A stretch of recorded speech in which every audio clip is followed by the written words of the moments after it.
Miss হবে না আপনার পছন্দের টিভি শো। দেখুন জি5 অ্যাপে একদম ফ্রি।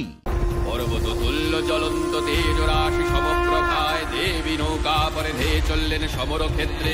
রে পাপিষ্ঠ মহিষাসুর, সাহস থাকে তো সমর ক্ষেত্রে বের হয়ে আয়। কে মহিষাসুরকে যুদ্ধে আহ্বান করছে?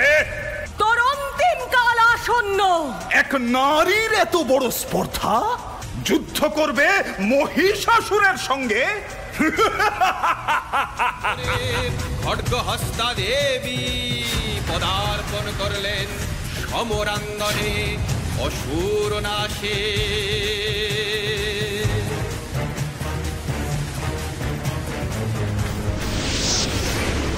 মহামায়ার সঙ্গে মায়া যুদ্ধ করছিস পাপিষ্ঠ।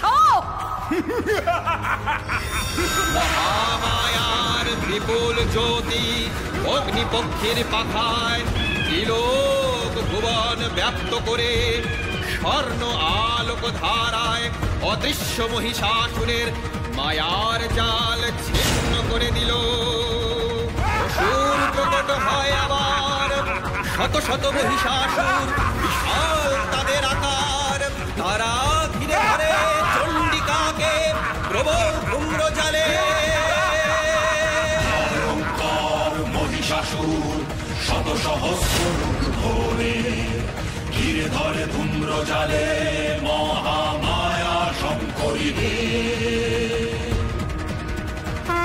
জনসাজে নবদুর্গা আসেন সমরে মহারণের সেই কালে।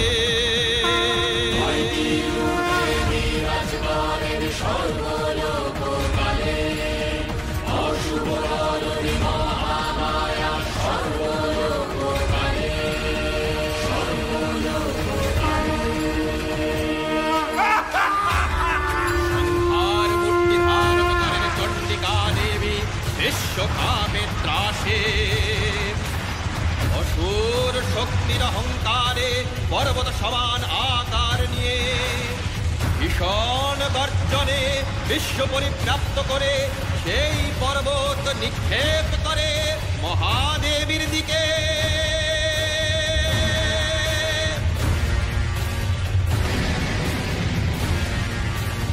ক্রুদ্ধা দেবী রণগদার আঘাতে চোরমার করে দেন সেই অহংকারের উচ্চ পর্বত।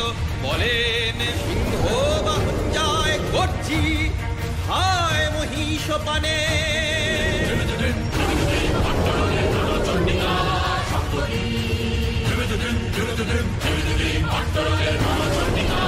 দেবী এবার মহিষাসুরকে সম্মুখরণে জানান আহ্বান। মহিষাসুর সবেগে আসে ছুটে উগ্রা দেবীর পানে। দেবী পদাঘাতে মহিষকে নিপাতিত করেন যুদ্ধক্ষেত্রে, বাম্বরের বৃদ্ধাঙ্গুষ্ঠ ধরেন চেপে। ত্রিশূলে বিদীর্ণ করেন মহিষাসুরের বক্ষদেশ। প্রাণের সাথে অন্ত হয় তার নিষ্ফল অহংকার। দেবী হন মহিষাসুর মর্দিনী।